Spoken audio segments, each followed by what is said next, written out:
Today we're going to look at what you need to know about your relationship with money, and we're going to do that through a pick a card reading. This is card 1, and this is card 2. Once we get into the reading, I'm going to clarify each card with a oracle card, and I'm also going to do the book method of divination to clarify the message with this amazing book called Money Magic.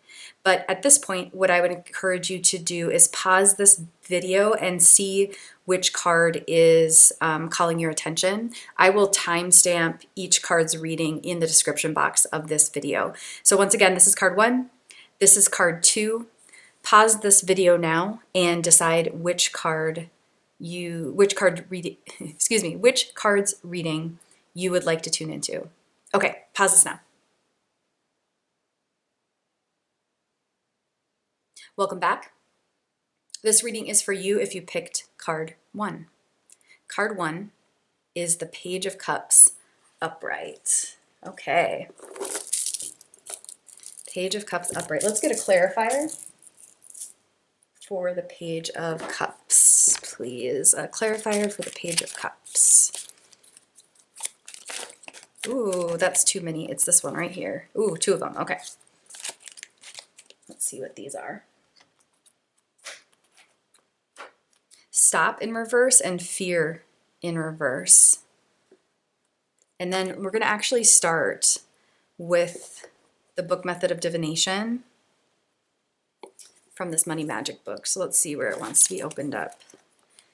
Ooh, here. My desires are sacred reflections of my passionate and creative spirit. And then we're going to go right here to heal your finances homework.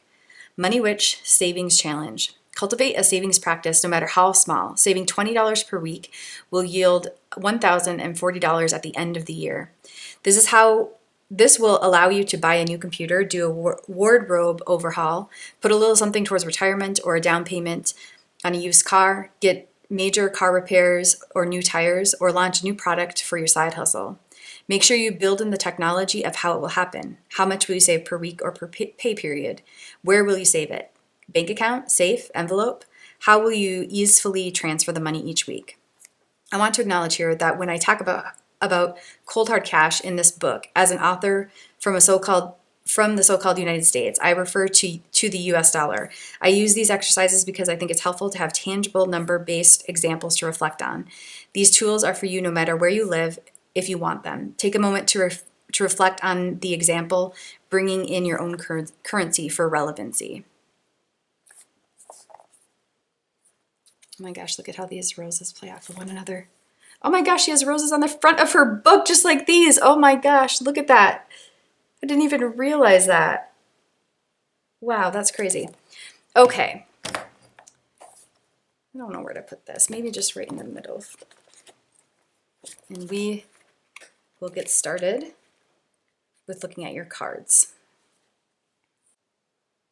Okay, so first things first, I read reversals intuitively, and I just don't feel like there is a message in the reverse of these 2 clarifier cards, so I'm going to flip them upright for now. Okay, so let's start with the Page of Cups here. I do think the Page of Cups is really relating to this affirmation. My desires are sacred reflections of my passionate and creative spirit. Like look at all of like that confetti almost. Funfetti it's giving me. I feel like there is such beautiful passion you want to put out into the world, and there's like just like I can sense your creative spirit, and I feel like that's represented here in that confetti, funfetti, and like look at that beautiful pink that's just like playing off of the roses here. It's not the same color pink, but it's that faint pink. But the main message that is coming to me here is this, I believe, is representing cups, right? And it's blue. This is blue. Oh, my nails are blue. I'm just noticing all of that. Now, blue represents the energy center of our throat chakra. So there's like a willingness to change that is in our throat, that like our throat can be symbolic of our energy center of change.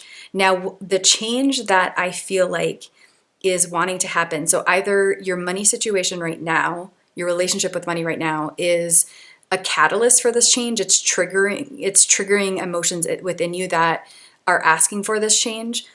And another possibility is if you make this change, things with your finances will improve, your relationship with money will improve. And that changes, here's what I'm getting to, is a maturity in how you're handling your emotions. So there's a request here that you begin to look at how emotions play into your finances. And I feel like this is, that's where these two cards come in, the stop and the fear card. Because I think the stop card can represent just stop and reflect a little bit. And the fear card can certainly represent facing your fears. So a lot of times we don't realize how much, like, how our relationship with money is really related to how we, I mean, like the foundation of it is there's an emotional basis to the foundation of it. And as I say all that, I would really, truly recommend this book. This is one of the best money books I have ever read because it intersects, it intertwines, it integrates both the emotional labor that has to be done to improve our finances and the logistical things that need to be done to improve our finances and the magical things we can do to improve our finances. So it's such a grounded book in that regard. And maybe that's part of this reading too, in terms of where I open to. So here we have the more like mystical, creative spirit sort of essence, right? And then here we have a much more practical sort of essence. And so maybe that's the paradox you're being asked to hold is, can you be a creative, passionate spirit with huge desires, important desires, and still be practical? Does that make sense? And as you do that, would you be willing to start to see your finances more through the lens of emotionality, to see that that's kind of that's the basis? Or maybe another way to put it is that's like the glass ceiling of our finances. If we don't stop and self-reflect, and we're not willing to face our fears in terms of, and it doesn't even have to be fears in terms of like things you're scared about with money. It's just like looking at what we're scared of and why in all areas of our life is going to open up financial prosperity. Because again, I think one way you can say it is emotions, how you deal with your emotions is the foundation of your relationship with the money. Another way you could say it is all of that, the emotionality aspect of life is the glass ceiling in terms of, it's not just in terms of like how much money you can make, but how good your relationship with money can get. Does that make sense? Because that's what we need to be looking at, is like getting into the proper relationship with money. And as I say all that, I'm thinking about a journey I've been on with money, but more deeply with the idea, with the concept of abundance. I used to think abundance just meant more. You know what I mean? But I'm starting to realize that abundance is much more complex than that. It's much wiser than that. A lot of, it's been my experience that a lot of what has happened on my journey of abundance is there's been cleansing that's happened. There's been whittling things down to simplicity in my life. So I understand what is really my priorities and my values and how I'm funneling my time and energy and money towards those. So abundance is a much more, it's a bigger topic than just more. Do you know what I mean? And maybe that's part of the Page of Cups too, is it just like a request from Spirit that that you're seeing abundance as more than just more. So there's a maturity, there's like a maturity you're growing in with your concept of abundance that seems like it's going to like help you become more abundant. And maybe that's what that pink is here. You see how it's like kind of just like there's a beauty. It's like, I don't know how to explain it, but you see it there. And how it relates to the roses is like look at how beautiful these are. Like, they're so beautiful, right? And they just came from Mother Nature. I just clipped them off the bush. They were free to me. Do you know what I mean? So there's like just like, this is just like oozing abundance, isn't it? And yet it was free. Do you get what I'm saying? And so there's like, and there's been different, there's been a lot of emotional labor I've had to do to get to the point where I realize how much I appreciate cut fresh flowers. And I sat outside for 20 plus minutes to clip these, arrange them, give them love. Do you know what I mean? And so there's like, there's a, again, there's like a maturity to abundance. And by maturity, it's not just like becoming responsible in the sense of like the old definition of responsibility, but more than that, it's like a knowing who you are, right? Knowing what's important to you. Like it was worth it for me to spend 20 to 30 minutes on this arrangement because I sat outside in the sun, I was grounding, I got to look at these beautiful flowers. Now I get to look at these beautiful flowers for days. I knew I'd probably do a reading with these flowers. That made me excited. So there's maybe that's part of it too, is like realizing that true abundance is unlocked by knowing yourself. Do you know what I mean? So that's why it's important to stop, self-reflect, face the things you're afraid of, because the fear is really what robs the abundance. There's plenty of people who have more than enough in their bank account, yet their life is dictated by fear. So that's not abundance, right? And so I think there's just like, yeah, I do think this like beautiful maturity is being asked of you, just to baby step by baby step grow in your maturity. So that means partly holding the paradox of magic and practicality, holding the paradox of big goals, big dreams, and small steps, right? And then there's also the growing in maturity of realizing that nobody can bypass themselves. Do you know what I mean? No number in your bank account is going to allow you to bypass yourself. And so the real work that needs to be done is to work on ourselves lovingly, baby step by baby step, in a messy way. We just all need to be looking at who we are, what we value, and then what's stopping us, and then doing the work, the emotional labor that we need to do, and getting the support we need to get in order to heal that. Because I think that's a big thing that is like wanting to be said in this too, is like you deserve that healing. So any striving you're doing in your financial life doesn't take the place of that healing. And with that healing, all that does is help improve your relationship with money and open and unlock affordances where abundances can stream in. And so I think if there's a willingness here from you to slow down, to shift your focus from the actual like tangible sense, like the pentacle sense, to the cups, the emotionality sense, I think that is what is being asked of you. And I just like I'm getting the sense like you're so capable of it. Do you know what I mean? You're such a beautiful spirit. I can just feel it, like, and have so much to offer. And so this is not at all like a get your act together. It doesn't feel like that at all. It feels like you deserve to be able to like feel safe in your creativity. Do you know what I mean? And you deserve to be able to feel safe in your money situation too. And so it's more of like oh my gosh, and then here it is, it's coming to me. So that pink, you see, it almost feels like it's expanding the cup, doesn't it? There's like, here's the blue cup, and there's like the potential for this cup to expand and then to hold all of this creative beauty that you are, but then to have more capacity for it. So this simple but powerful act of being willing to grow in your maturity of how you interact with money, of how you deal with your emotions and what they're telling you, of holding paradoxes of abundance, so seeing abundance more than just more, is going to expand your capacity so that it can hold the beauty of who you are.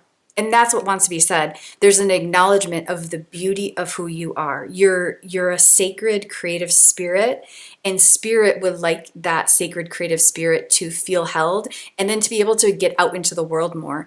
And you're going to do that by going on this journey, this emotional journey of again, baby step by baby step, growing in your maturity so that you better understand the essence of who you are, and you have capacity to hold that and to grow in your finances but also to grow in your relationship with your finances.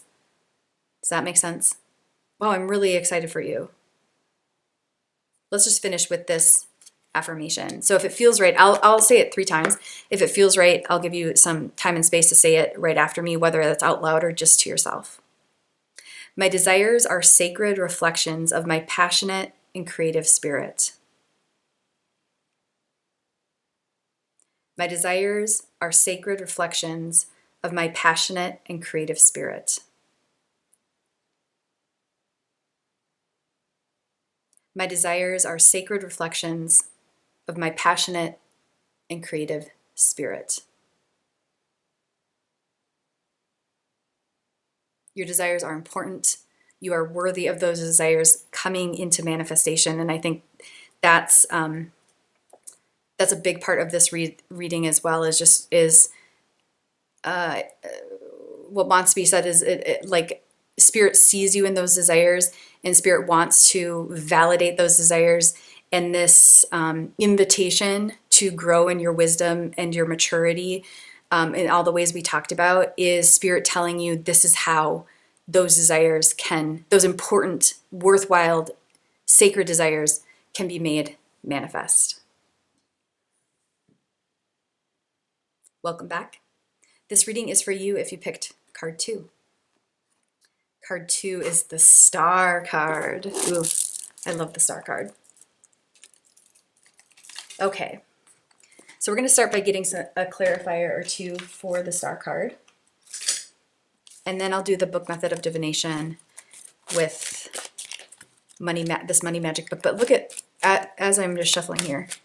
Wow, this is crazy. So in the last reading, in the card 1 reading, I just realized that there's pink roses on this book, and I didn't even realize it, and I have pink roses out here. Isn't that crazy?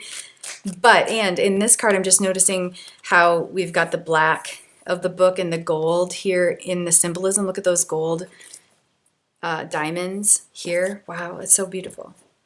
Okay, a clarifier or 2 for the Star card, please. Ooh, success and magic. That's 2. We're going to take those 2. Oh, and then I flipped it and abundance comes out. Okay, I'll take that one. All right.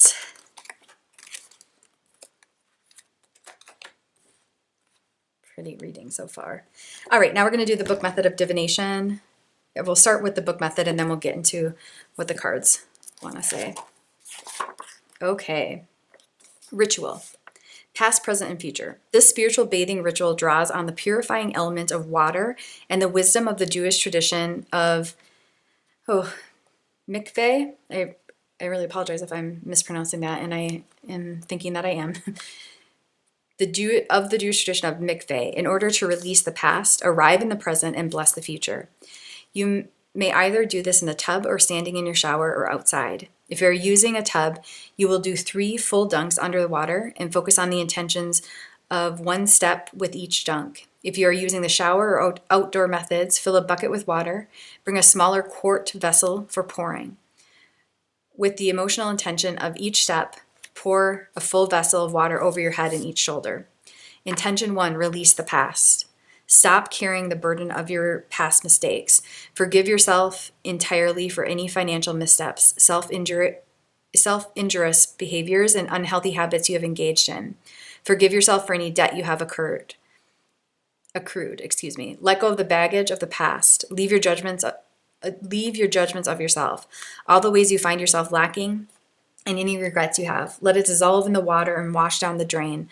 List out the behaviors you are leaving behind. Intention 2, arrive in the present. You are here now, and you are perfect. You are perfectly where you need to be on your unique human journey. Intention 3, the future is redemptive. Decide where you are headed, that you're moving towards something better, more aligned, and more healed. Let the water infuse you with the power of hope. Give yourself a second chance. So beautiful.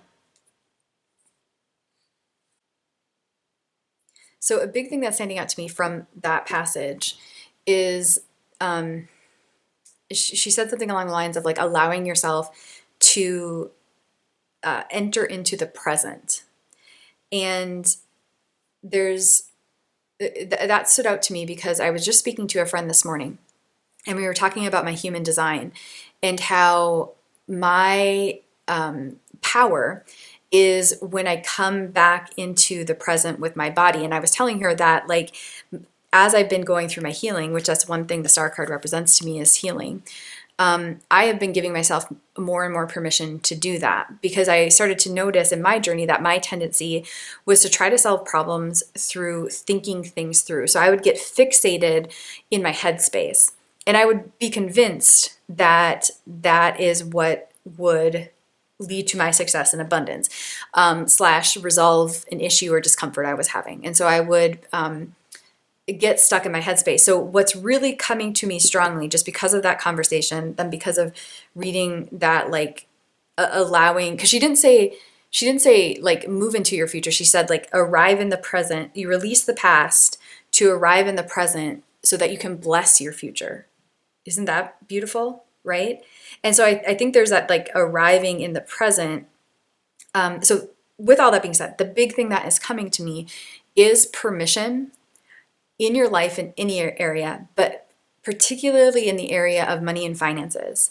Permission to notice when you're trying to solve it from a frantic thinking headspace, and permission instead to become present in your body. So anytime you can, so not beating yourself up when you notice that, but just permission to notice and shift. So, or like maybe not permission.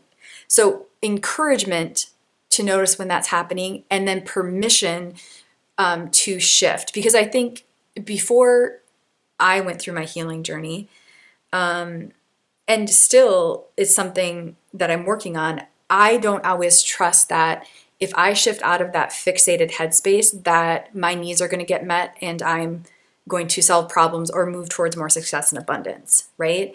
And so I think what wants to be said, if you're similar to me in that regard, is that when you can notice that, you're being given this big permission slip, signed, sealed, and delivered from Spirit, that says your most advantageous act, the best investment you can make in those moments when you notice you're spinning in your head, you're fixated in the thought process way of things, is to invite that energy from your headspace, even maybe around your headspace, into your body, into your solar plexus. So that's the space above your belly button, and then maybe even into your, like, sacral chakra. So that's like the space around your belly button. And here's the deal, you guys, you don't even have to know what to do with that energy. You don't even have to know what to do. But the act alone, by noticing it, oh, I'm fixated on thinking, trying to think this through, and I can feel the energy spinning in my head. I'm noticing that. I'm giving myself permission to do something different. Okay, hello energy spinning around in my head. Are you willing to come into my, I'm just going to hold you into my solar plexus. And you don't even have to know what to do with it. You don't even have to, like, have all the energy come in. So even if just like a little ounce, metaphorical ounce of that energy comes in, that's amazing. That's magic. You can allow the magic to take over, and it's going to begin to unlock things for you. Abundance and success, clearly. So I think the magic card is trying to, what is it trying to say? I feel like it's saying, like, you don't have to direct this so much. Do you know what I mean? So, like, yeah, you just don't have to direct it so much. You can let the magic of the universe, you can let the grace of Mother God take over. There's just certain willingness in order to move towards more success and abundance. So there's certain things we need to be willing to do, right? But we don't have to always know the answer. So I, again, think in your case, a willingness to catch when you're fixated, to catch when you're spinning your wheels, to catch when it feels like your energy is from your throat and above, around your head, outside of your head, to catch when you think you have to solve everything, when you think you have to know everything, and instead to simply be willing to grow in your awareness and be willing to do something differently. So the tangible action that I'm getting, and it's funny that I say it's tangible action, because it's super ethereal, but like the tangible practice, maybe that's what I should say. The tangible practice I'm getting for you is to notice that, to invite that energy in, to celebrate if any of that energy was willing to come in, to not have to do anything about that energy or with that energy, just to be willing to hold it in your sacral and your sacral chakra and your solar plexus. Your sacral chakra represents your relationship to freedom and abundance, your desires, and your solar plexus represents your empowerment center. So you're just like holding it in there. That energy then is going to be transmuted, and then I'm getting the sense it's going to help you grow in the health of those energy centers, so that as you move forward, you're going to move forward in more empowered ways and more ways that support your freedom and the birthing of your desires. And with that being said, the star card, to me, the star card not only represents healing, but it also represents wish fulfillment. So you're just getting all these indications that, like, in terms of your finances, there's a lot that the potential is strong for things to be very healthy. There's just some magic and healing that, like it's so interesting because, like, so the star card represents healing. So I feel like that's where the magic card is coming in here. So not like toxic positivity magic, but like the actual magic of transformation, the actual magic of energetic transmutation, the magic of healing. But then the star card also represents wish fulfillment, which I think is, beautiful in these two cards, success and abundance. Like, when it comes to our relationship with money, what do we want more? I mean, success and abundance is a really great way to put it. So I just think there is this, this call to presence. Anytime you can release the past, bless the future, but again, you do that by being present instead of spinning, again, like she said in the book, instead of like spinning your wheels of what you did in the past, spinning your wheels about what has to be done for the future. Anytime you can call yourself to presence and call the energy that you're allowing to presence. So again, it's in the headspace, invite it into the body. Because anytime, the shortcut to presence is body and breath. Anytime we are willing to be aware of our body, anytime we're willing to be aware of our breath, we automatically come into presence, because the body and the breath is always now. The body cannot be 20 years ago, and it can't be 20 years in the future. It is just now. And so anytime, and so I think just throughout your life too, one practice that I have, and I didn't come up with this practice, so I can't remember who to attribute it to, but it's a simple and powerful practice of just gently being aware of your solar plexus, your space right in the middle of your body. So as you're talking to somebody, you just have this like gentle awareness on that area of your body. And what that does is simply and powerfully helps you be present. And when we're present, we can tap into intuition. When we're present, we can get messages from our body. When we're present, we give that gift to others. And so I think the magic of presence is going to transform your relationship with money. I'm really excited for you. I just feel like you are magical too. And like you're going to, through more and more acknowledging that, and just like the magic of the universe, truly, you're going to get to unlock some like tangible rewards that cannot be denied. So it's very, very exciting. I think that's all for now. I wish you much abundance, lots of magic, lots of success. May you be willing to heal, and may your wishes come true.